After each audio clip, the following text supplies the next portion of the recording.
My key didn't work. I stood on my daughter's front porch on a Tuesday afternoon in October, my hand still on the doorknob I'd just tried to turn, my mind trying to catch up with what my body already knew. The lock had changed. The key that had hung on my ring for 12 years, the key Diane had given me when she bought this house, the key she'd insisted I keep because you're always welcome, Mom, any time, no longer fit. I tried again. Perhaps I'd used the wrong key, though I knew I hadn't. Perhaps the lock was sticking, though it turned smoothly under my hand. Perhaps this was a mistake, an accident, something easily explained. The key didn't work. I stepped back from the door, looked at the house. Same blue paint, same white trim, same flower boxes I'd planted last spring, though the geraniums were dead now, brown stalks I'd offered to replace, but Diane had said she was too busy to think about flowers. Same porch furniture I'd bought 3 Christmases ago because Diane had mentioned wanting a place to sit outside. Everything looked the same, except the lock had changed. I walked to the side gate, tried that key too. Also changed. The gate that led to the backyard where I'd spent countless hours playing with Emma, my granddaughter, where I'd pushed her on the swing set Diane's husband Todd had installed crooked and I'd straightened, where I'd taught Emma to identify birds and plant tomatoes and make mud pies that she'd proudly presented as if they were treasures. That gate was locked too, locked against me. I stood in the driveway holding my useless keys and tried to remember when I'd last been here. Sunday, 3 days ago. Sunday dinner as always. I'd brought pot roast, mashed potatoes, green beans. Emma had helped me set the table. Diane had been distracted, checking her phone, barely speaking, except to ask if I could watch Emma on Friday night because she and Todd had theatre tickets. I'd said no. That was it. That was the moment everything changed. I'd said no to watching Emma on Friday because I had a medical appointment, routine mammogram, nothing serious, but scheduled 6 weeks ago, and I'd specifically checked that it didn't conflict with Emma's school events or Diane's usual babysitting needs. But apparently saying no was unacceptable. My phone buzzed. I pulled it from my purse, saw Diane's name, opened the text, Mum, we need to establish boundaries. You can't just show up whenever you want. We need our privacy. I've changed the locks. Going forward, please call before visiting. I read it twice, then looked up at the house, at the windows where I'd spent the last 12 years of my life creating memories with my granddaughter, at the door that no longer opened for me. Boundaries, privacy, call before visiting. As if I were a stranger. As if I hadn't been here every Sunday for dinner, every Tuesday to watch Emma after school, every Saturday to help with laundry and grocery shopping because Diane worked full-time and Todd travelled for business and they needed help. As if I hadn't been the consistent presence in this house, in this family, for over a decade. I got in my car, drove home to the apartment I'd downsized to 5 years ago when I'd sold the house George and I had raised Diane in. Downsized because it makes sense, Mum. You don't need all that space, and you'll be spending so much time with us anyway. I'd spent so much time with them. almost every day. 74 years old, and I'd structured my entire retirement around being available for my daughter's family. At home, I made tea, sat at my small kitchen table, looked at my phone. No follow-up text from Diane, no explanation. Just boundaries and locks changed, and the assumption that I'd simply accept this new reality where I was no longer welcome without permission. The apartment was quiet. I'd chosen a one-bedroom specifically because Diane had said Emma could stay over sometimes, though she never had. Too busy, always too busy. But I'd still bought a pull-out couch and kept Emma's favourite snacks in the pantry and maintained a guest space for a grandchild who never stayed the night. I opened my laptop, logged into my bank account, started scrolling through transactions, looking for something I hadn't thought about in years because it had simply become background noise, automatic payments, recurring transfers, money flowing from my account to Diane's month after month, year after year. Car payment, $387 per month. I'd co-signed when Diane's credit wasn't good enough 3 years ago, then ended up making the payments myself when she temporarily couldn't afford them. The temporary had become permanent without discussion. Emma's private school tuition supplement, $500 per month. The school cost $1,800 monthly. Diane and Todd paid $1,300. I paid the difference just until things stabilize. Phone bill, $125 per month for the family plan I'd added them to because it was easier this way. Groceries, variable but averaging $200, $300 per week when I did their shopping, which was almost every week. Utilities assistance, $150 per month during winter, $100 during summer for air conditioning.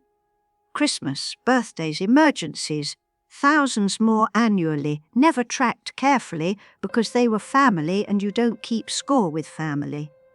I pulled out a calculator, started adding, went back through bank statements month by month, year by year. The total made me sit back hard in my chair.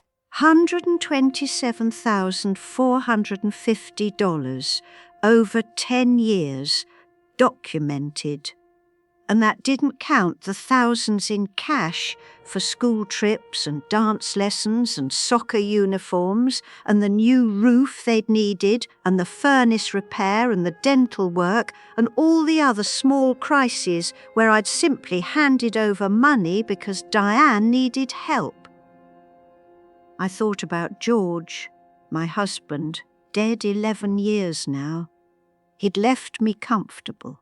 Not wealthy, but comfortable. A pension from his 30 years teaching, social security, the proceeds from selling our house, investments we'd made carefully over decades.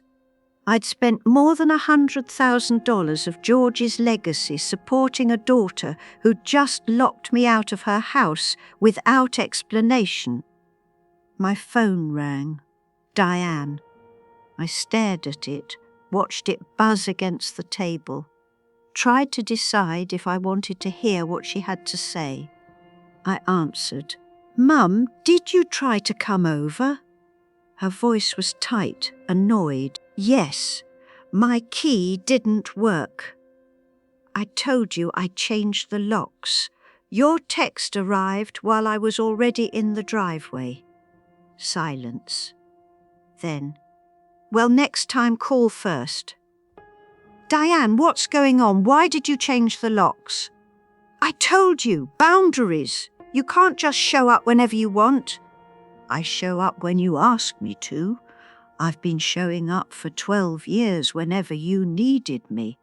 "Exactly. It's too much. Todd and I talked about it, and we need space. We need to function as our own family unit without you constantly being here." constantly. The word hung there, ugly and sharp. I come when you ask me to come. That's not the point, Mom. The point is you're always available. It's smothering. Emma needs to learn independence. We all do. Emma is 8 years old, and she's too attached to you. It's not healthy. She needs to bond with us, not her grandmother. I thought about Emma, about how she'd run to me last Sunday, thrown her arms around my waist, whispered, "I missed you," even though she'd seen me 3 days before, about how Diane had barely looked up from her phone.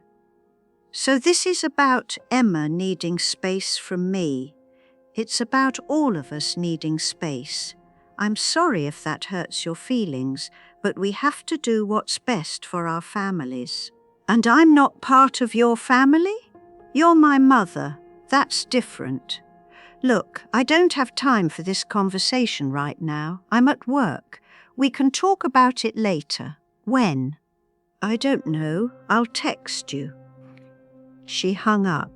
I sat there with my dead phone, my cooling tea, my spreadsheet of 10 years of financial support, and understood with perfect clarity that my daughter had decided I was disposable. Not all at once, gradually. So gradually I hadn't noticed. But looking back, I could see it. The phone calls that went unreturned, the plans cancelled at the last minute, the way she'd stopped asking about my life and only called when she needed something, the way "How are you, Mom?" had become "Can you help with?" The way I'd transformed from person to resource. And I'd allowed it, encouraged it even, made myself so available, so useful, that I'd erased myself, become Diane's mother, Emma's grandmother, Todd's emergency babysitter and grocery shopper and check writer, but never just Helen, never just me. George used to say I gave too much. "Helen, you're going to make yourself invisible," he'd said once, after I'd rearranged our anniversary dinner to babysit so Diane could go out. "You can't pour from an empty cup," I'd argued. Said family was worth sacrifice. Said mothers don't stop being mothers just because children grow up. But he'd been right. I'd made myself invisible, and Diane had taken my invisibility as permission to treat me as disposable. I looked at the spreadsheet again, at the payments that would process tomorrow, at the automatic transfers scheduled for next week, at the 10 years of documentation showing what I was worth to my daughter in dollars and cents. Then I picked up my phone and called my lawyer. Martin Chen had been George's lawyer and mine for 30 years. He'd handled our wills, our estate planning, the sale of our house. He knew our family history. When his secretary put me through immediately, I realized he probably knew more than I wanted him to. "Helen, how can I help you? I need to revoke a power of attorney and change my will. Can you do that quickly?" There was a pause. "How quickly?" "This week, tomorrow if possible." "Helen, what's happened?" I told him, not everything, just the locks, the text message, the boundaries conversation. I didn't tell him about the spreadsheet yet, about the mounting total of money given and not returned, about the decade of availability that had apparently become smothering. "I see." Martin's voice was carefully neutral. "And you're certain you want to do this now? Sometimes it's better to wait, let emotions settle." "I'm 74 years old, Martin. My emotions are perfectly settled. My daughter has power of attorney over my medical and financial decisions. I no longer trust her judgment. I need that document revoked immediately. All right. Can you come in tomorrow morning, 9 a.m.? I'll be there. After I hung up, I sat at my laptop and went through the rest of my accounts. Diane had access to several. I'd added her years ago, thinking it was practical. If something happened to me, she'd need to pay bills, access funds. Now I understood it was dangerous. She could see everything, every purchase, every transfer, every dollar. She knew exactly how much I had, exactly what I spent. No privacy, no boundaries. The boundaries she demanded from me but never thought to give. I opened a new tab, searched for local banks, found one across town that offered senior accounts with 0 fees, made an appointment for Thursday to open new accounts, transfer my money, close the old ones, cut off her access completely. Wednesday morning, I stopped all automatic payments, every single one. Car payment cancelled, phone bill cancelled, school tuition supplement cancelled, utility assistance cancelled. It took 45 minutes and 3 different websites, but when I finished, nothing was scheduled to transfer from my account to theirs. The phone rang almost immediately. Todd. Helen, what's going on? I just got a notification that the car payment didn't process. I cancelled it. You what? That payment is due today. If it doesn't go through, then the payment is late. Diane explained to me yesterday that you need space and boundaries. I'm providing them. This is ridiculous. You can't just cancel. I can absolutely cancel payments from my account. The car is in my name. I co-signed. I'll continue making payments, but they'll go directly to the lender, not through you. That was a lie.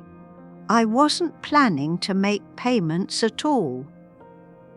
But Todd didn't need to know that yet. What about Emma's school? What about it? The tuition is due Monday. You know we can't cover the full amount. Then I suggest you figure something out. Perhaps Diane can pick up extra hours. Perhaps you can look at public schools. Perhaps you can make choices like the rest of us do when money is tight. Helen, this is insane. You're punishing Emma because you're mad at Diane. I'm not punishing anyone, Todd. I'm stopping payments I can no longer afford. Another lie.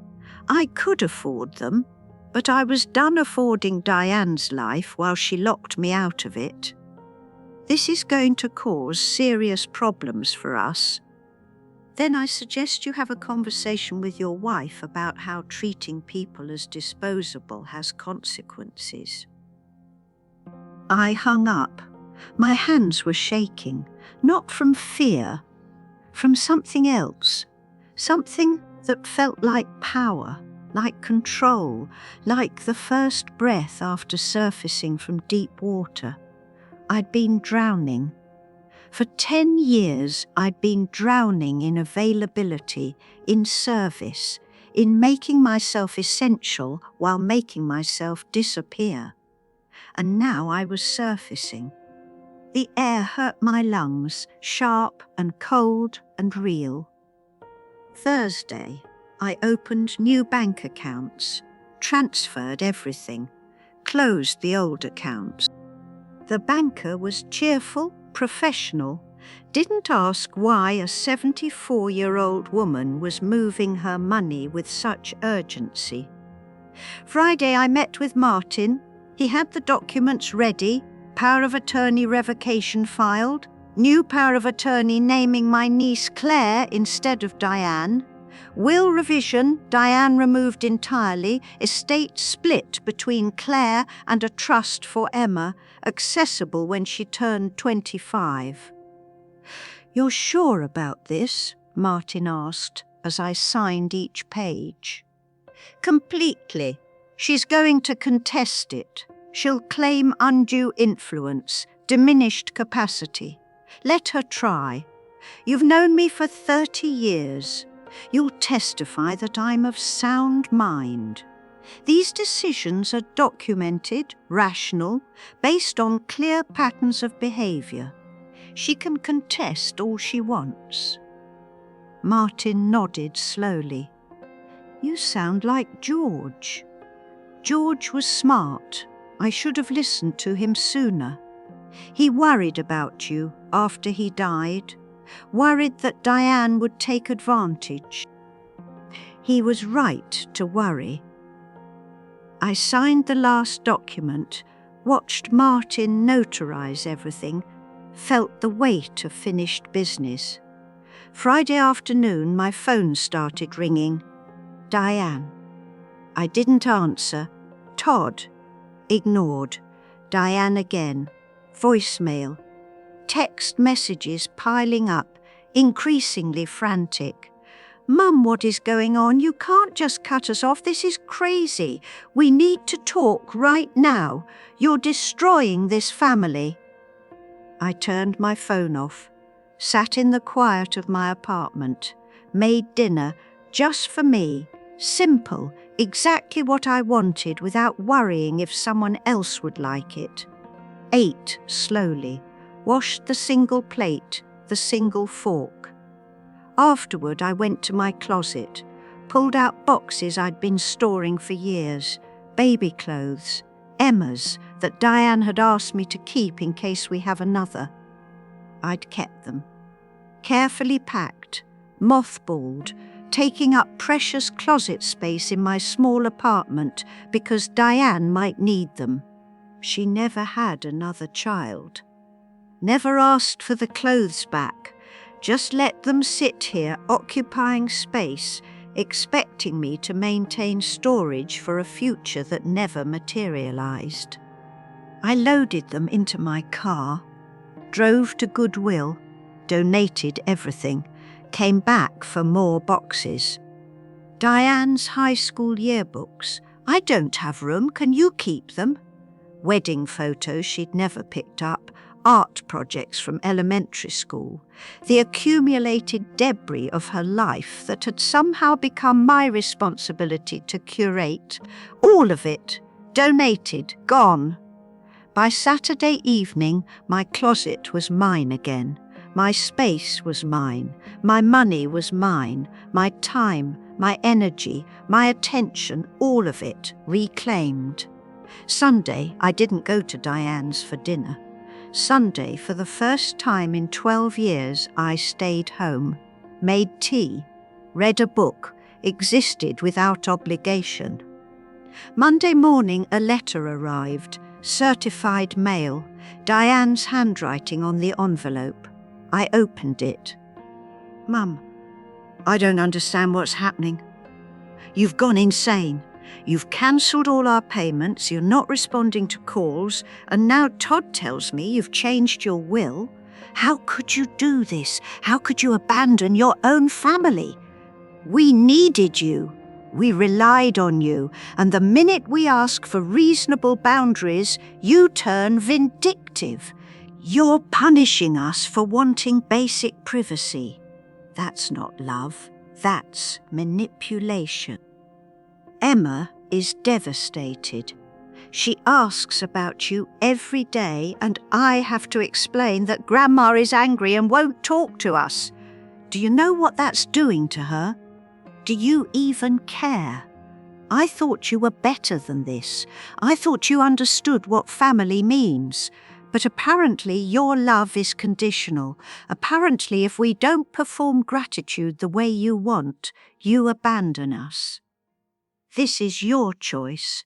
You're choosing to destroy this family, not me. You. If you want to fix this, you know where to find us, but understand, Grovelling isn't going to work. You owe us an apology. You owe Emma an explanation. And you owe it to yourself to get help, because this behaviour isn't normal.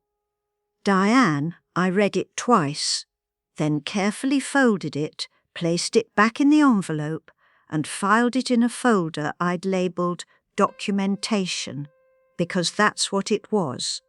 Documentation of who my daughter was when she didn't get what she wanted. Documentation of how quickly love became accusation, how rapidly need became entitlement. I'd been invisible for so long that Diane genuinely couldn't see me as a person with needs, feelings, boundaries of my own. I'd been a resource, and resources don't get to quit. Resources don't get to say no. Resources exist to be used. But I wasn't a resource. I was Helen Walsh, 74 years old, widow, mother, grandmother, person. And I was done being invisible. The silence lasted 3 weeks. 3 weeks of no calls, no texts, no contact. 3 weeks of adjusting to space, to time that was mine, to mornings without checking my phone to see what Diane needed. 3 weeks of remembering who I was before I'd subsumed myself into service. I started walking every morning around the park near my apartment. 45 minutes watching the leaves turn, feeling my body move through space that was mine to occupy. I'd stopped walking years ago because I was too busy, but I hadn't been busy with my own life. I'd been busy with Diane's. I joined a book club. The library had one that met Thursday mornings. 8 women, all around my age, all reading mysteries. I'd always loved mysteries but hadn't read one in years because Diane had needed babysitting on Thursday mornings. Now Thursday mornings were mine. I called Claire, my niece, George's brother's daughter. She lived in Oregon, worked as a marine biologist, sent Christmas cards, but we hadn't spoken regularly in years. When I told her I'd named her as my power of attorney and included her in my will, she was silent for a long moment. "Aunt Helen, what happened?" I told her. Everything. The locks, the money, the letter, the decade of availability that had become burden the moment I said no once. Jesus, I'm so sorry. Don't be. I should have stopped it years ago. Still, that's your daughter. That's Emma. This must be killing you. It's not killing me, it's teaching me. We talked for 2 hours about her work, about the research she was doing on coral reefs, about her partner David who restored old boats, about normal things, adult things, things that had nothing to do with need or obligation. When we hung up, she texted, "I'm proud of you." I know that doesn't help, but I needed you to know. It did help. Week 4, Emma's school called.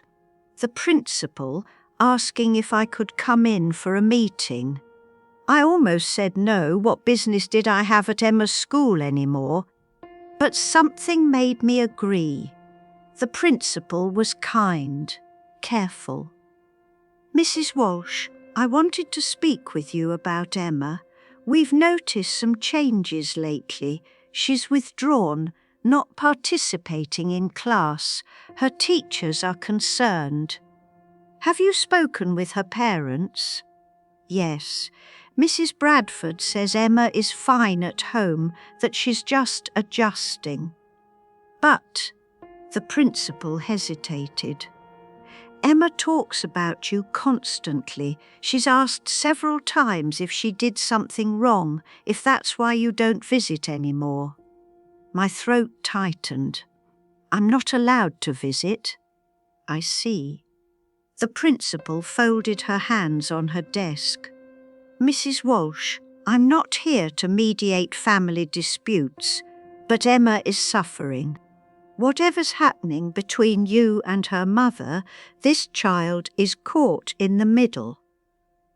"I'm aware. Is there anything you can do to resolve this?" I thought about Diane's letter, about boundaries and accusations and the demand that I grovel, about the locks changed and the access revoked and the complete absence of acknowledgement that I might have feelings worth considering, not without abandoning myself. And I'm not willing to do that. The principal nodded slowly. "I understand. But please know, Emma misses you terribly. She drew a picture yesterday in art class. It was you and her at the park, feeding ducks. She titled it, 'What I Wish.' I drove home crying. Not sobbing, just steady tears that came from a place too deep for noise. Emma, sweet Emma. She was 8 years old and confused and hurt, and I couldn't fix it without sacrificing myself again. At home, I pulled out stationery, wrote a letter. 'Dear Emma, I love you more than you can imagine. I want you to know that what's happening between your mother and me has nothing to do with you. You didn't do anything wrong. This is complicated adult stuff that doesn't have easy answers. I miss you too. I miss our park visits and our bird watching and the way you laugh when I make pancakes shaped like animals. I miss being your grandmother in all the ways that matter. But right now, I need to take care of myself. That doesn't mean I don't love you. It means I love myself too, and sometimes people need space to figure out how to be healthy. When you're older, I hope you'll understand. I hope you'll know that walking away from people who hurt you isn't cruel, it's survival. And I hope you'll never make yourself so small that you disappear. I'm here, always, if you need me, but it has to be on terms that respect both of us. Love, Grandma Helen." I sealed it, addressed it to Emma at school, care of the principal, because I didn't trust Diane not to intercept mail at home. That night, I got an email from an address I didn't recognize. Subject line, "Please, Grandma." I opened it. "Grandma, it's Emma. Mum doesn't know I have email. Principal Lopez, help me. Why don't you visit? I miss you. Did I do something bad? I'm sorry if I did. Please come back. Love, Emma." I read it 5 times, then wrote back. "Emma, sweetheart, you didn't do anything bad. You are perfect exactly as you are. I miss you too, more than words can say. This situation is between your mother and me, and it's about grown-up problems that have nothing to do with you. I will always love you, but right now I need to take care of myself." That's an important lesson. You can love people and still need distance from them. It doesn't mean the love stops. It means you're choosing to be healthy. Write to me anytime you want. This email is our secret space. I'll always write back. Always. Love, Grandma, I sent it. Then sat staring at my screen, feeling the weight of choices that hurt even when they're right. Week 5, Diane showed up at my apartment. I heard the knock, looked through the peephole, saw her standing there with her arms crossed. I considered not answering. but I opened the door. "We need to talk," she said. "No, we don't." "Mum, this is ridiculous. It's been over a month. Emma is miserable. I'm barely managing without your help. You've made your point." "I haven't made a point, Diane. I've made a choice to stop allowing myself to be treated as disposable." "That's not fair." "We never treated you as disposable. You changed the locks, you sent me a text about boundaries after 12 years of me showing up whenever you needed me. You accused me of being vindictive for wanting basic respect. How is that not treating me as disposable?" She shifted her weight. "I was upset. I overreacted." "No. You reacted exactly how you felt. You felt entitled to my time, my money, my constant availability. And when I set one boundary, one medical appointment that I couldn't miss, you punished me by cutting me off." "I didn't cut you off. You changed the locks, Diane, because we needed space. Because you were always here, always hovering.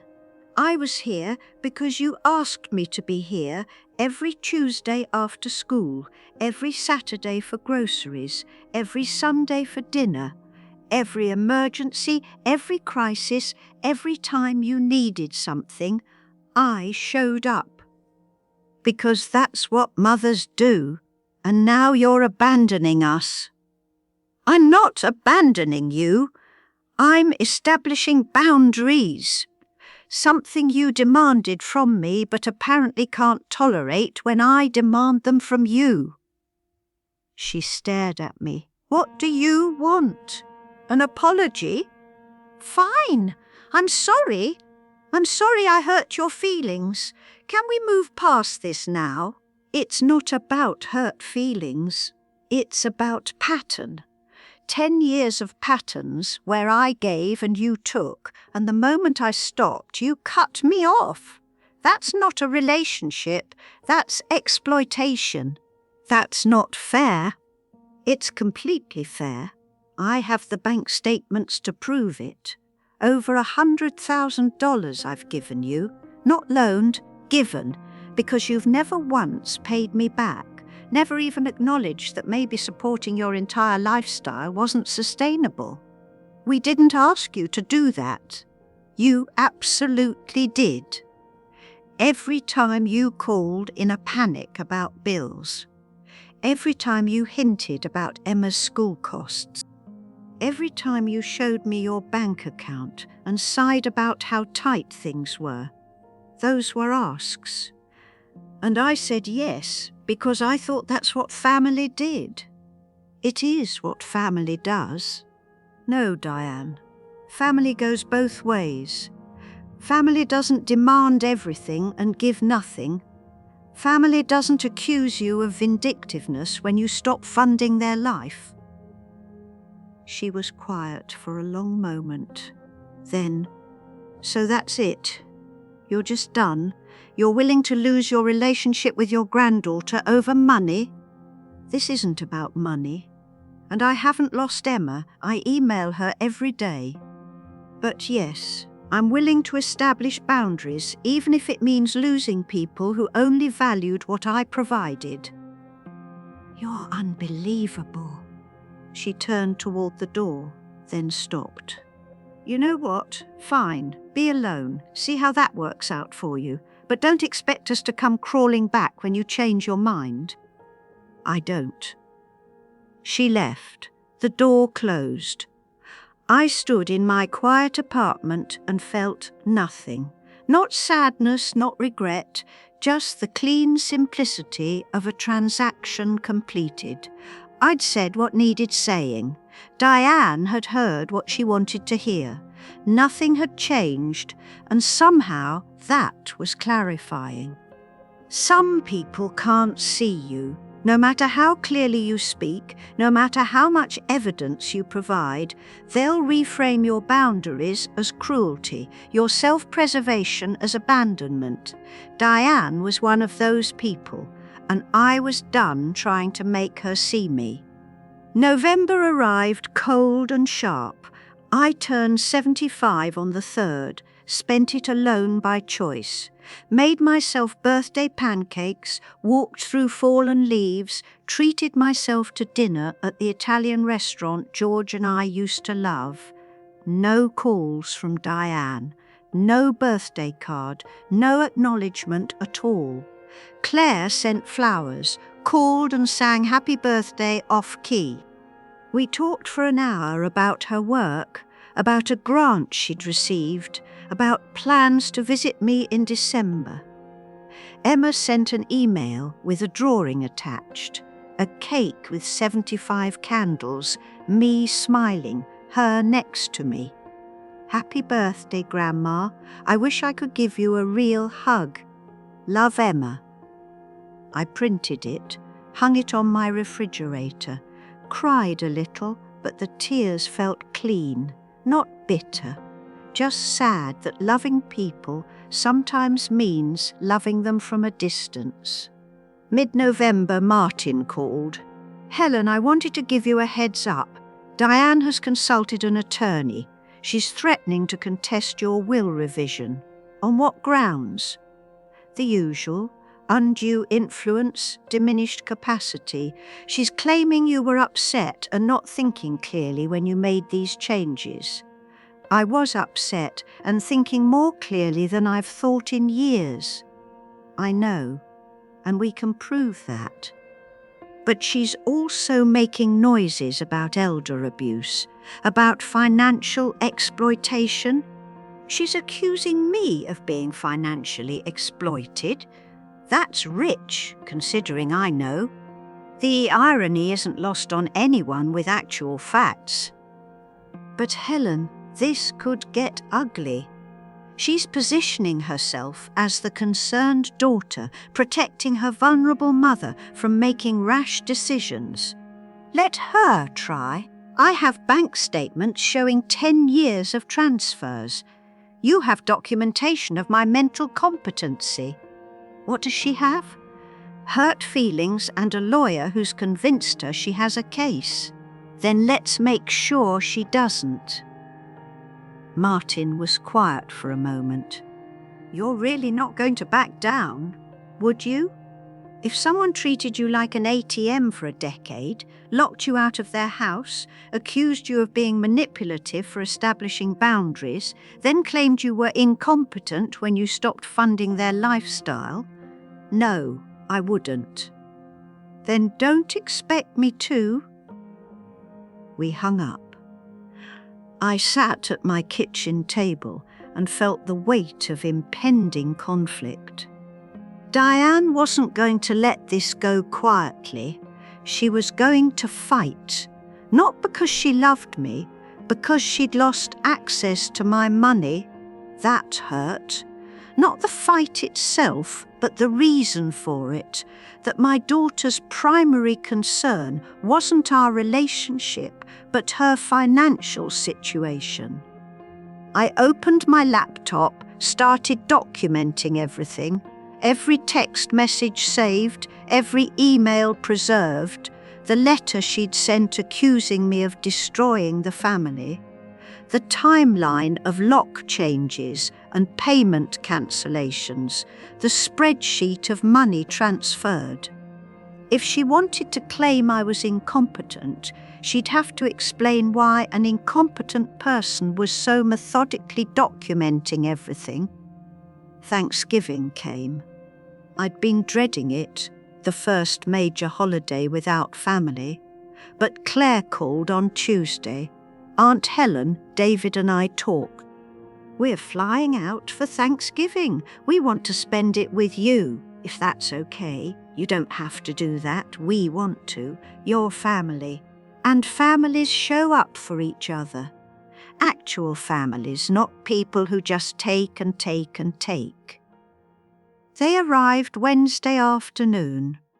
Claire looked like George. Same sharp eyes, same quick smile. David was quiet, kind, brought wine and helped me set the table. We cooked together, talked about their lives, about the research station in Oregon, about whether they'd ever have children. Not sure yet, Claire said, but if we do, I hope they turn out like Emma. You raised a sweet granddaughter, even if your daughter didn't learn the same lessons. Emma is everything good I tried to teach Diane. Somehow it skipped a generation. Thursday we had dinner, just the three of us, small and perfect. Turkey, mashed potatoes, green beans. Simple food, complicated gratitude.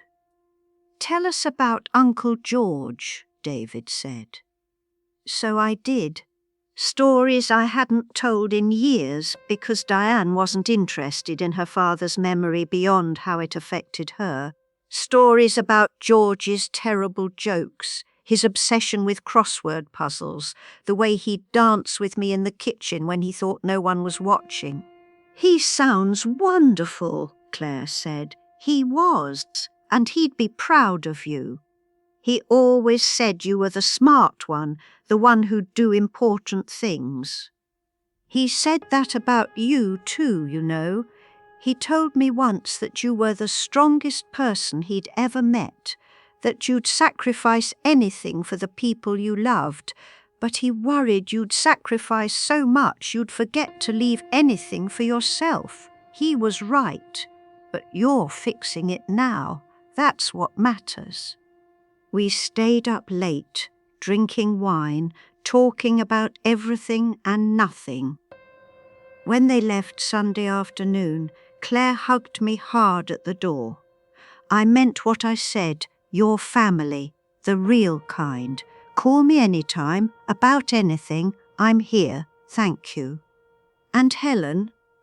About the legal stuff with Diane. Whatever you need, testimony, documentation, support, I'm there. You're not alone in this. After they left, I sat in my apartment and felt the difference between real family and obligated family. Real family chose to show up. Real family cared about your life, not just what you could provide. Real family didn't demand sacrifice and call it love. Claire was real family. Diane was blood. Sometimes those aren't the same thing. December arrived with snow. Emma's emails became more frequent, longer. She talked about school, about her friends, about a science project on birds, normal 8-year-old things. She asked questions about my life, what I was reading, what I ate for breakfast. If I still walked in the park, she didn't mention Diane much. When she did, it was matter of fact. Mum is stressed about money, Dad is travelling a lot. I'm at after-school program now because no one can pick me up. No one. Meaning not me. Meaning they'd found other solutions, other arrangements. Meaning my absence had consequences, but not insurmountable ones. I both was and wasn't relieved. Mid-December, Martin called again. Diane's attorney has backed down. They reviewed the documentation and advised her that contesting the will would be expensive and unlikely to succeed. What did she say? She's not happy. But she's dropped the legal challenge. For now. For now. Helen, I think you need to prepare for the possibility that this doesn't end, that Diane will keep trying different approaches, legal, emotional, through Emma, to get you to reinstate her. I know. And you're prepared for that. I'm prepared to maintain my boundaries if that's what you're asking. I'm not going back to invisibility. Not for Diane, not for Emma, not for anyone. Good! The week before Christmas, a package arrived from Diane. Inside was a framed photo of Emma sitting under the Christmas tree, looking small and sad. A note card read, "This is what you've done. Merry Christmas, Mum." I looked at the photo for a long time, at Emma's face, at the calculated cruelty of sending this picture, of using a child's sadness as a weapon. Then I packed it carefully back in the box, wrote return to sender on it, and sent it back. Emma's sadness was real. But it wasn't my responsibility to fix by abandoning myself. That was perhaps the hardest truth I'd learned. That you can love someone completely, ache for their pain, wish desperately you could make things better, and still know that the cost of fixing it is too high. Emma would be sad for a while, maybe a long while. But she'd also learn something important, that adults get to have boundaries. That love doesn't require self-erasure, that it's possible to care about someone and still choose yourself. Those were lessons worth learning, even when they hurt. January brought both clarity and complication. The clarity, I was better, healthier, more myself than I'd been in a decade. I walked daily, read voraciously, volunteered at the library twice a week. My book club had become a core group of friends. I was living my life, not servicing someone else's. The complication, Emma. Her emails had become daily, sometimes twice daily. She was struggling at school, struggling at home, struggling with the absence of the one constant presence she'd known her whole life. Grandma, I got a bad grade in math. I miss when you helped me with homework. Grandma, Mom yelled at me for leaving my shoes out. She never used to care about that. Grandma, I'm lonely. Dad travels all the time, and Mom is always on her phone. Can I visit you, please? Each email was a knife. Small, sharp, perfectly aimed at the place where my resolve was weakest. I wrote back every time, encouraging, loving, maintaining boundaries. I know math is hard, but you can do this. Ask your teacher for extra help. Everyone gets in trouble sometimes. It's okay. I miss you too, sweetheart. But visits need to be arranged with your mom, and right now that's not possible.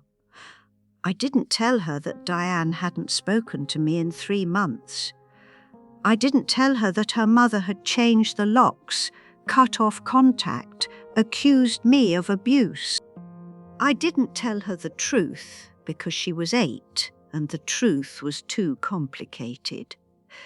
But Emma was smart. She was figuring it out anyway.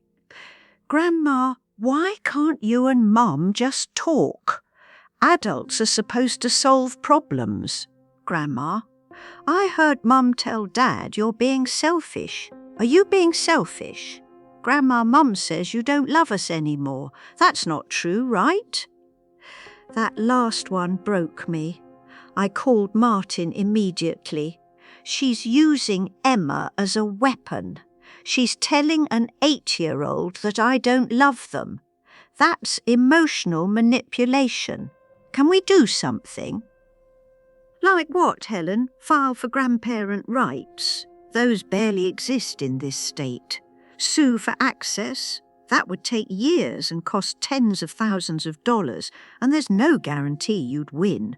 So I'm supposed to just accept that my daughter is poisoning my granddaughter against me. I'm not saying accept it. I'm saying we need to be strategic. Document everything, save every email from Emma, keep records of every communication with Diane. If this goes to court, we need to show pattern that you're the stable, consistent presence and Diane is the one creating instability. That could take months, years. Yes, it could. I hung up feeling helpless. The legal system was too slow, too expensive, too uncertain. And in the meantime, Emma was suffering. That night, I wrote her a different kind of email. Emma, I need to tell you something true, even though it's hard. Your mother and I have a complicated relationship right now. It's not about you. It's about grown-up problems that happened before you were born and have gotten worse over time. I love you completely. That has never changed and will never change. But love doesn't mean I can fix everything. Sometimes the most loving thing is to give people space to figure out their own problems. Your mum says I'm selfish. Maybe she's right. I'm choosing to take care of myself instead of making myself available for everyone else. Some people call that selfish. I call it survival. You don't have to understand this now, but someday when you're older, I hope you'll remember it's okay to choose yourself. It's okay to establish boundaries. It's okay to walk away from people who hurt you, even when you love them. That's the most important lesson I can teach you. I love you, always. Grandma, I sent it, then sat staring at my screen, wondering if I'd just made things better or worse. The next day, Emma didn't email, or the day after. A week passed with no contact. I told myself it was good, that she was processing, giving herself space. But mostly I was terrified that Diane had discovered our correspondence and cut it off. Finally, 10 days later, an email arrived. Grandma, thank you for being honest. Mum did find my email. She's really mad. She says I'm not allowed to contact you anymore, but I think that's unfair. You're my grandma. I should get to decide if I want to talk to you. I'm using the library computer to write this. Mum doesn't know. I'm sorry I can't write more, but I have to go soon. I love you too, and I understand. I think it's hard, but I understand. Emma, I read it 5 times, each read hitting different pride that Emma was thinking for herself. Grief that she had to sneak around to contact me. Rage at Diane for monitoring a child's email, for controlling access, for weaponizing a relationship. And underneath it all, the terrible understanding that there was nothing I could do. Not legally, not practically, not in any way that didn't involve sacrificing myself again. I wrote back quickly, before I could overthink it. Emma, I'm so proud of you for speaking up for what you need. That takes courage. Don't risk getting in trouble to email me. I'll be here, always. When you're older, when you have more freedom, when you can make your own choices, I'll be here. For now, know that you're loved. Know that you did nothing wrong, and know that someday, when you have the power to choose for yourself, you'll understand why some choices hurt but are still right. I love you. Stay strong. Grandma, I sent it.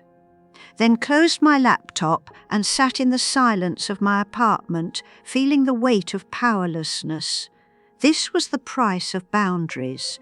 This was the cost of choosing yourself, not just losing the person who hurt you, but potentially losing people caught in the crossfire, people you loved, people who deserved better.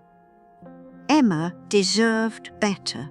She deserved a mother who respected her relationships, who encouraged connection with extended family, who didn't use access as a reward or punishment.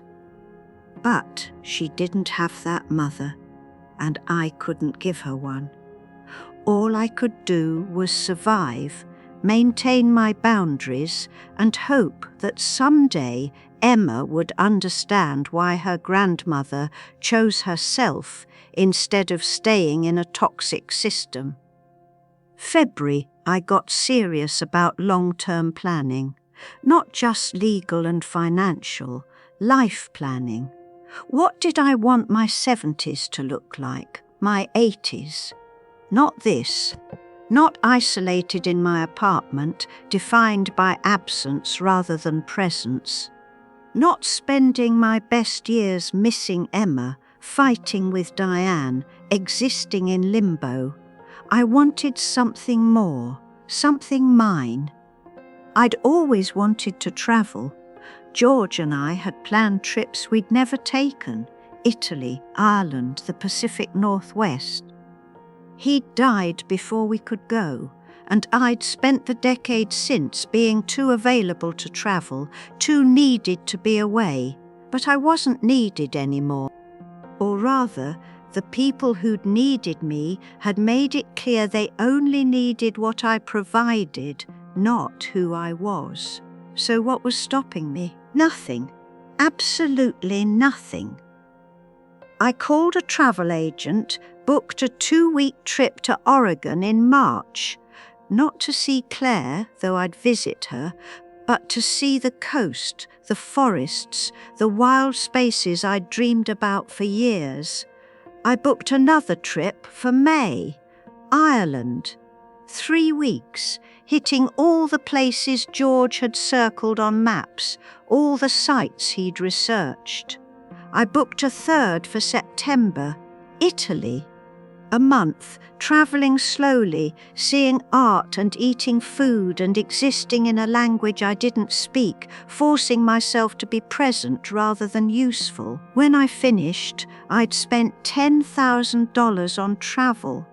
Money that used to go to Diane, to Emma's school, to endless emergencies. Money that was mine now, being used for my life.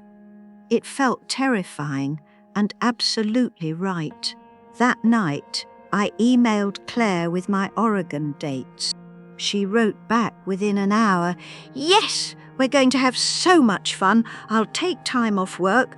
David will plan amazing dinners. We'll show you places that will make you understand why we love it here." I wrote back, "I can't wait." And Claire, "Thank you for showing me what real family looks like. Thank you for being brave enough to claim your life. You're showing me something important too, that it's never too late to choose yourself." March approached. My first trip. My first real act of living for myself rather than in reference to others. But before I could leave, one more crisis arrived. The crisis came via voicemail, Diane's voice shaking with something between rage and desperation. "Mum, I can't believe you're travelling to Oregon," Claire told her mother, who told Dad's cousin, who told me. "You're spending thousands of dollars on vacations while Emma doesn't even have her grandmother, while we're struggling to make ends meet because you cut us off. This proves everything I've been saying. You're not mentally competent. No rational person abandons their family to go play tourist. I'm contacting my lawyer again. This time we're pursuing guardianship. You're clearly not capable of making sound financial decisions. Don't bother calling me back. You've made your priorities clear." I listened to it 3 times, each listen revealing new layers of audacity. Diane was threatening guardianship, legal control over my life, my finances, my decisions, because I'd chosen to spend my own money on myself. The irony would be funny if it weren't terrifying. I called Martin immediately. "She's threatening guardianship. Can she actually do that? She can file. Whether she'd win is a different question. Helen, guardianship requires proving someone is incapable of managing their own affairs. You're 75, in good health, mentally sharp, making thoughtful decisions about your finances. No judge is going to grant guardianship based on my mother is travelling instead of giving me money. But she'll try. She might. And if she does, we'll fight it. But Helen, I need you to understand something. This is about control. She's losing control over your money, your time, your choices. Guardianship is a last-ditch effort to get it back. So what do? Live your life. Travel. Enjoy yourself. Document everything. Medical checkups, financial decisions, social activities. Show that you're not just competent but thriving. The best defense against a guardianship claim is evidence that you're doing better without her involvement. After we hung up, I sat with my laptop and drafted an email. Not to Diane, she'd made it clear communication was unwelcome. To her lawyer, CCing Martin. Dear Mr. Patterson, I understand my daughter Diane Bradford is threatening guardianship proceedings. I want to make several facts clear. I am 75 years old, in excellent health, and under regular care of Dr. Sarah Mitchell at Community Medical. My most recent physical, February 15, showed normal cognitive function and no concerning health issues. I am financially solvent with retirement income, investments and savings sufficient for my needs.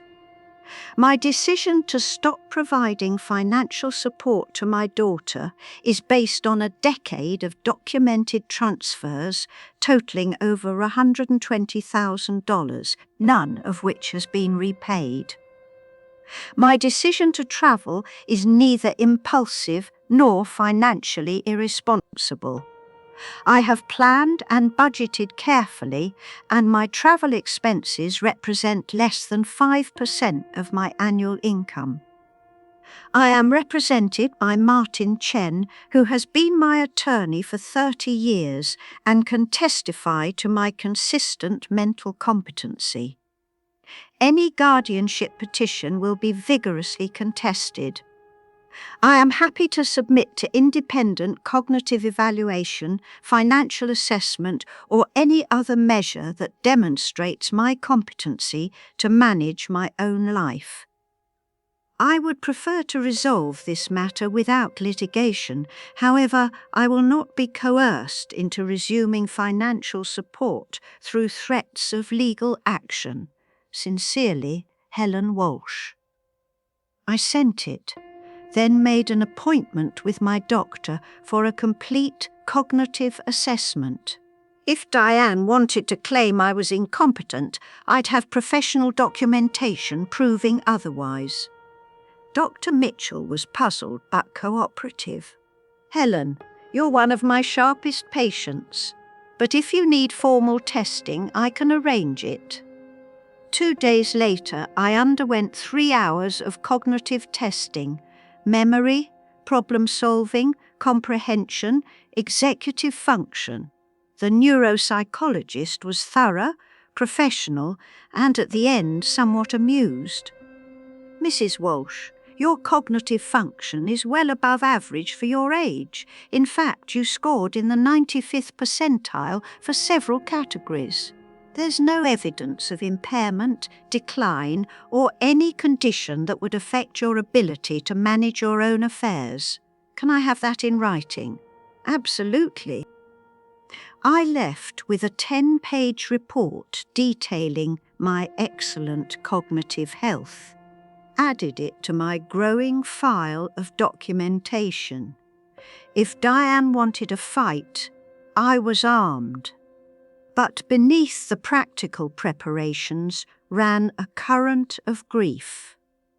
Not for Diane, I'd mourned that relationship already, but for the energy this was taking, the constant defense, the need to prove my competency to my own daughter because I'd chosen to stop funding her life.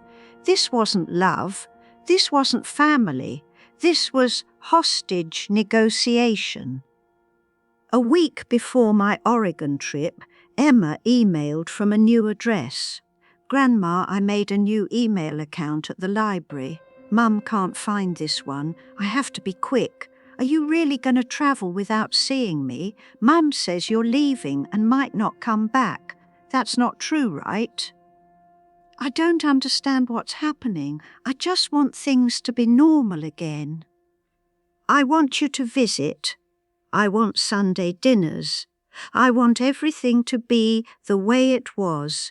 Please don't leave. Please. Emma. I sat at my computer, tears running down my face, and typed the hardest email I'd ever written. Emma, my sweet girl. I am travelling, yes, but I will always come back. I'm not leaving you. I'm learning to take care of myself. Those are different things. I know you want things to be normal again, but Emma, normal wasn't healthy. Normal was me giving everything and your mother taking everything and me disappearing until there was nothing left. That's not love. That's not family. That's just exhaustion. You're 8 years old. You can't understand this fully yet, and I don't expect you to. But someday you will. Someday you'll face a relationship where you have to choose between the other person's demands and your own survival. And when that day comes, I hope you remember your grandmother, who chose herself. I love you completely. That will never change, no matter how much distance is between us. But I have to take this trip. I have to live my life. I have to remember who I am beyond who people needed me to be. When you're older, when you can visit me on your own terms, when your mother can't control access anymore, I'll be here. I promise you that. Until then, remember, you are loved. You did nothing wrong, and learning to choose yourself isn't selfish, it's survival. I'll write you from Oregon.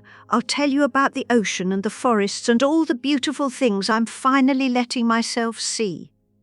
I love you, always and forever. Grandma. I sent it. Then closed my laptop, walked to my window, looked out at the winter grey city, and let myself cry. This was the cost. This was the price of boundaries, of autonomy, of refusing to disappear. The cost was Emma's confusion, her hurt, her 8-year-old inability to understand why her grandmother was choosing distance over presence. But the alternative was worse. The alternative was teaching Emma that women erase themselves for family, that love means endless giving without reciprocation, that your worth is measured by your usefulness. I couldn't teach her that, not even to ease her pain in the present, because that lesson would poison her future. So I cried. And then I packed for Oregon, and then I lived my life knowing that someday Emma might understand, but maybe she wouldn't, and I had to be okay with both possibilities. Love doesn't always look like presence. Sometimes love looks like boundaries. Sometimes love looks like walking away so you can model something more important than availability. Sometimes love looks like choosing yourself and trusting that the people who truly love you will understand why you had to. Oregon was revelation. Claire met me at the airport, threw her arms around me, held on longer than necessary. I'm so glad you're here. So am I. We drove to her house on the coast, a small cottage built into a hillside, windows facing the ocean. David had dinner ready, salmon he'd caught that morning, vegetables from their garden. We ate on the deck, watching the sunset, talking about nothing important and everything that mattered. Tell me what you're running from. Claire said on the second day as we walked the beach. I'm not running, I'm walking toward. Toward what? Myself, I think. I spent so long being Diane's mother that I forgot how to be Helen. I'm trying to remember. And, are you remembering? I thought about it. The past 5 months of silence from Diane, emails from Emma, legal threats and documentation, and the constant low-level anxiety of waiting for the next crisis.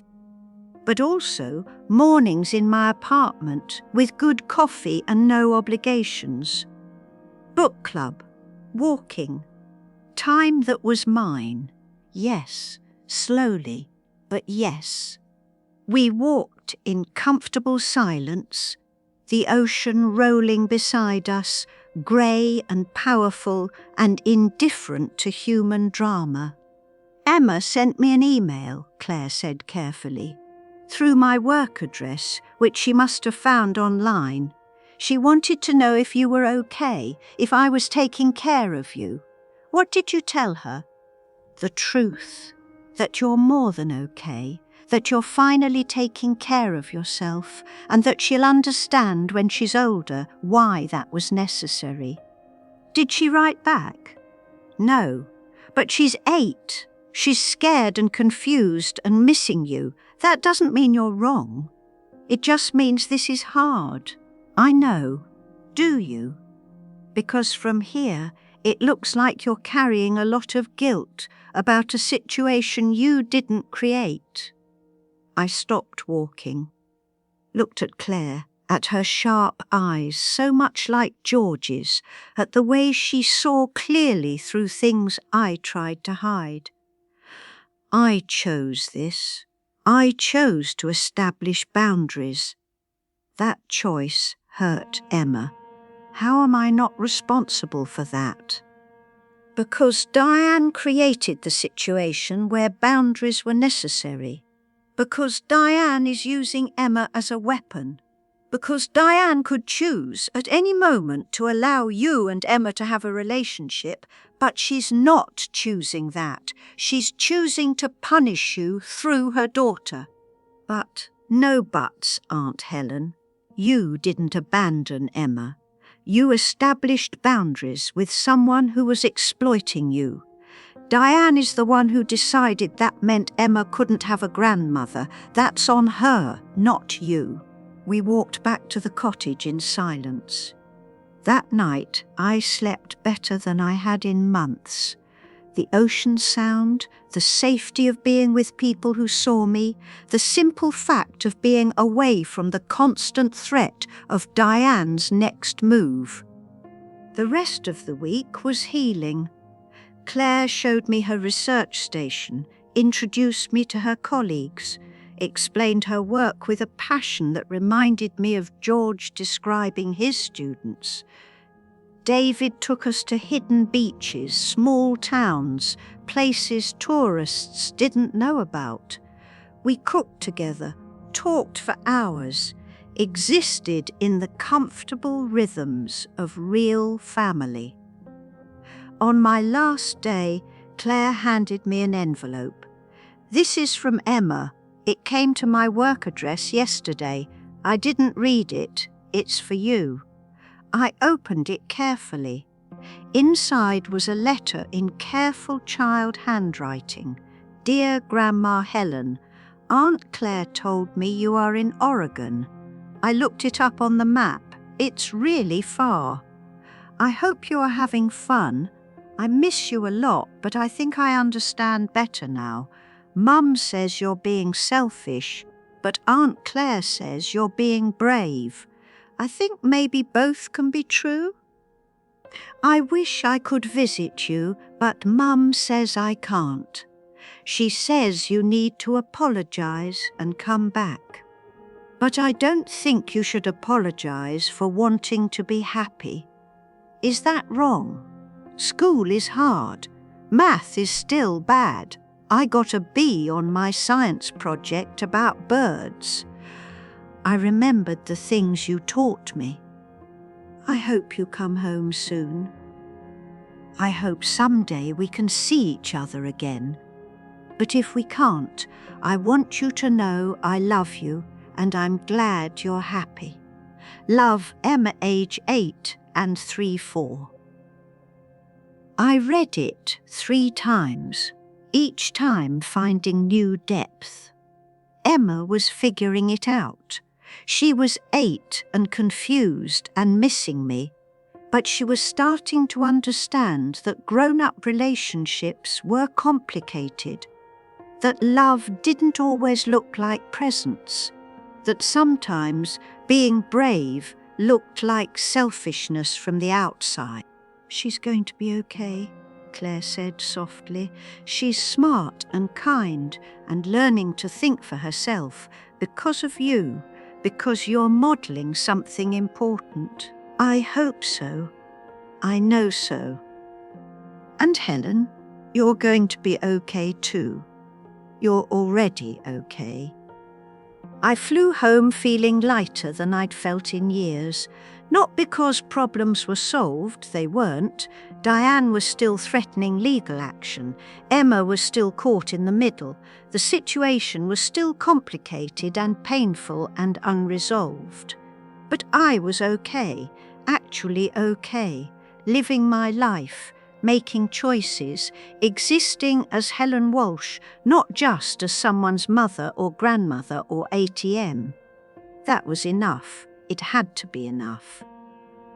At home, a letter waited from Diane's lawyer. I opened it with Claire's voice still in my head. "You're already okay." The letter was short, formal. "Mrs. Walsh, after consultation with my client and review of your documentation, we have determined that pursuing guardianship would not be in anyone's best interest. Your cognitive assessment and financial records clearly demonstrate competency to manage your own affairs. However, my client wishes to express that the door remains open for reconciliation should you choose to resume your relationship with your family. She hopes you will reconsider your current stance for the sake of your granddaughter. Sincerely, James Patterson, Esq." I read it twice, then filed it with everything else. "The door remains open for reconciliation." Translation: if you start giving money again, you can see Emma. No, the door to that kind of relationship was closed, permanently. But maybe someday there could be a different door, one built on respect, reciprocity, actual love instead of transaction. Maybe. But that door would have to be built by Diane, not me. I was done building things for people who'd just locked me out. May came, and with it, Ireland. I landed in Dublin, rented a car, drove west following the route George had mapped decades ago. The cliffs of Moher, the Burren. Small villages whose names I couldn't pronounce. Green so intense it hurt to look at. Rain that came and went like breath. Sky that changed mood every 20 minutes. I was alone, completely, thoroughly alone. And it was perfect. Every morning I woke in a different B&B, ate breakfast with strangers, drove to places George had wanted to see. I took photos for him, talked to him in my head, felt his presence, not as grief, but as companionship. You'd love this, George. You'd make terrible puns about the sheep. You'd try to learn Irish phrases and pronounce them wrong. You'd hold my hand while we walked these cliffs. He'd also say, "I'm proud of you, Helen. You're finally living." 2 weeks in, my phone buzzed with an international number. I almost didn't answer, but something made me. "Hello? Grandma? It's Emma." My heart stopped. "Emma? How did you—" "I memorized your number. I'm calling from the school office." Principal Lopez let me because I said it was an emergency. "Are you okay? Is something wrong?" I'm okay, but Grandma, Mom is really angry. She found my library email account. She's threatening to homeschool me so I can't contact you. I'm scared. I closed my eyes, leaned against the stone wall I'd been photographing, took a breath. Emma, listen to me carefully. Your mother is angry with me, not you. What she's threatening, that's about controlling me through you. That's not right, but it's not your fault and it's not something you can fix. But I don't want to be homeschooled. I like my school. I like my friends. And if I'm home, I can't email you or call you or anything. I know, sweetheart, and I'm sorry this is happening. But Emma, you need to hear something important. Are you listening? Yes. You cannot fix this situation. You cannot make your mother less angry. You cannot make me come back by being good or trying harder or anything else. This is between your mother and me, and it's my job as the adult to manage it, not yours. But no buts. You are 8 years old. You deserve to be a kid, not a mediator between grown-ups who can't figure out their own relationship. What your mother is doing, using you to get to me, is wrong. But that's her choice, not your responsibility. Emma was quiet for a long moment. Then, voice small. So I just have to deal with it? For now, yes, because you don't have power here. But Emma, listen, you will have power. Someday. When you're older, when you can make your own choices about who you talk to and see and spend time with. And when that day comes, I'll be here, always, no matter how long it takes. What if you're not? What if something happens? Then you'll know I loved you. You'll know I chose myself not because I didn't love you, but because I couldn't teach you to value yourself if I didn't value myself first.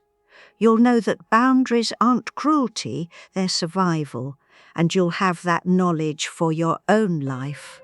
She was crying now. Soft, muffled sounds. I miss you so much. I miss you too, sweetheart. Every single day. But I'm okay, better than okay. And you will be too. Promise? I promise. You're strong, Emma. Stronger than you know. This situation isn't fair and it's not right, but you'll survive it. And someday you'll understand why your grandmother had to choose the way she did. Okay. Barely a whisper.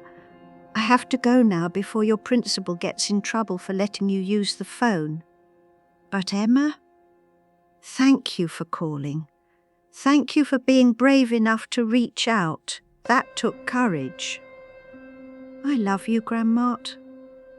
I love you too, so much. Never doubt that. The line went dead. I stood on a cliff in Ireland, phone in hand, and cried.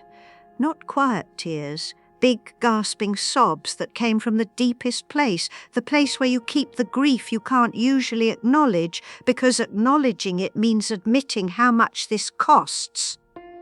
A passing couple stopped, concerned. Are you all right, love? Yes.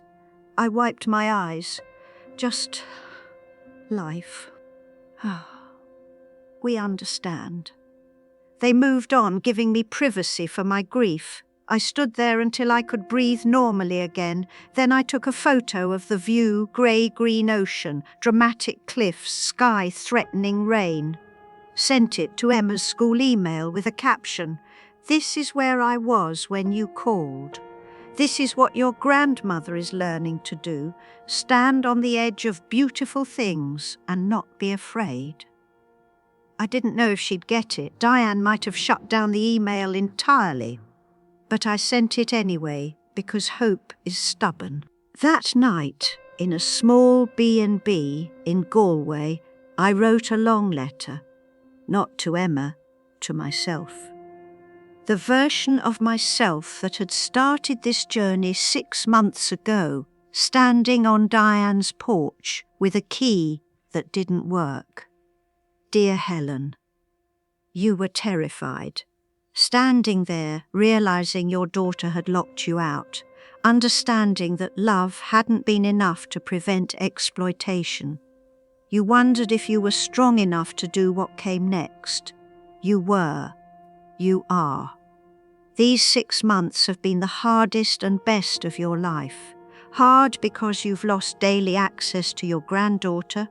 Hard because your daughter tried to paint you as incompetent, vindictive, cruel. Hard because choosing yourself felt selfish even when you knew it wasn't. But best because you've reclaimed your life.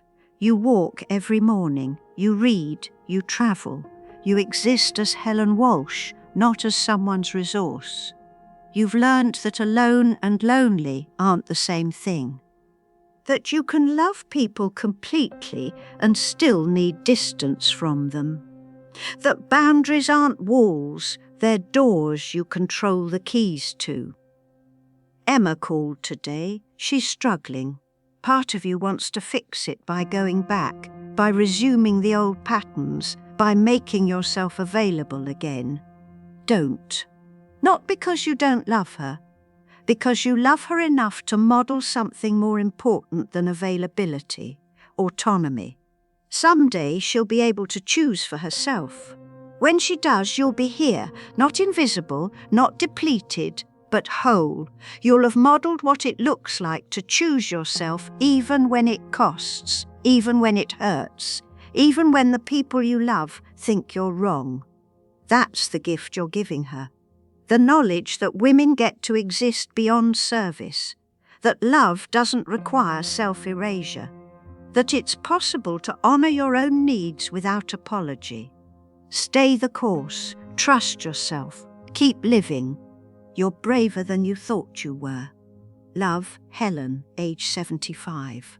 I sealed it in an envelope, addressed it to myself, left it with the B&B owner to mail. It's a tradition I have, I explained, writing myself letters from places that matter. She smiled. We all need reminders of our own strength. The rest of Ireland passed in a blur of beauty and solitude and peace. I hiked, I photographed, I talked to strangers in pubs and learned to pour Guinness properly and danced badly to traditional music. I lived. And every night I checked Emma's school email. Nothing. Diane had shut it down completely. I grieved that loss, but I didn't let it define me. Emma would find ways to reach me when she could, and if she couldn't, if Diane maintained control until Emma aged out of childhood, then I'd trust that the seeds I'd planted would grow in their own time. Sometimes love means letting go, not giving up, just releasing your grip, trusting that what's meant to return will, and what isn't meant to won't. I was learning to live with that uncertainty, learning that you can ache for someone and still sleep at night, that grief and joy can coexist, that choosing yourself doesn't erase love, it just clarifies what love actually requires.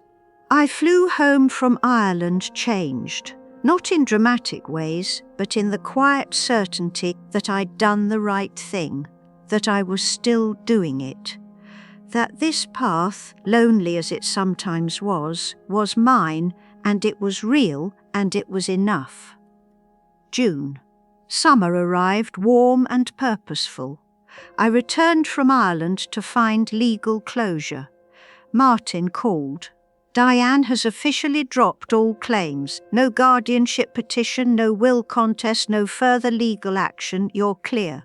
Why? My guess, she realized it was expensive, futile, and making her look bad.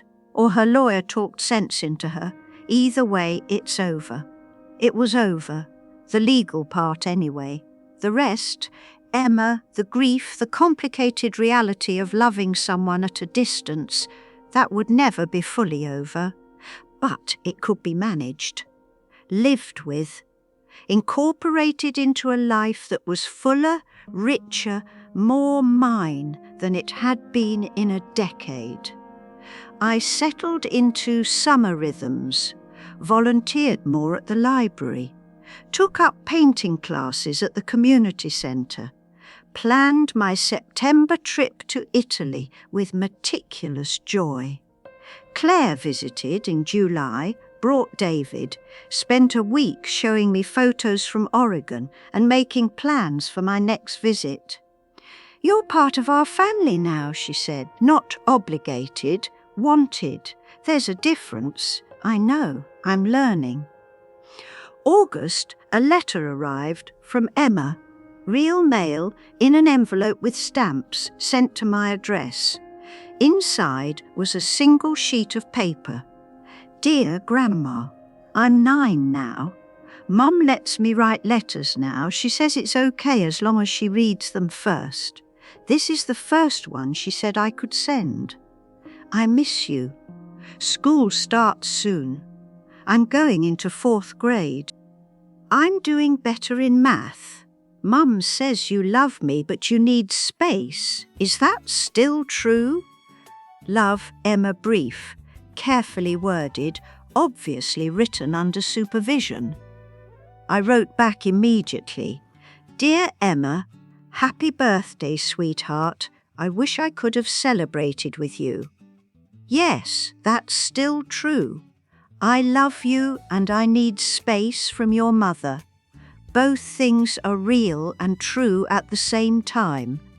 I'm so proud of you for doing better in math. Keep working hard. I'm always here.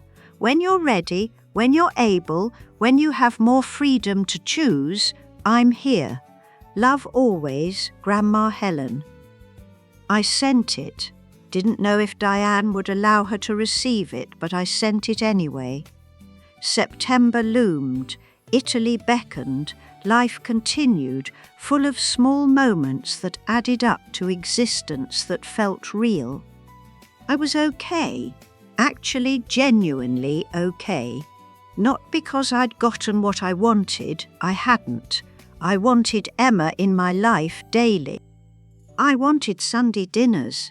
I wanted the relationship I'd thought we had before I realized it was built on exploitation.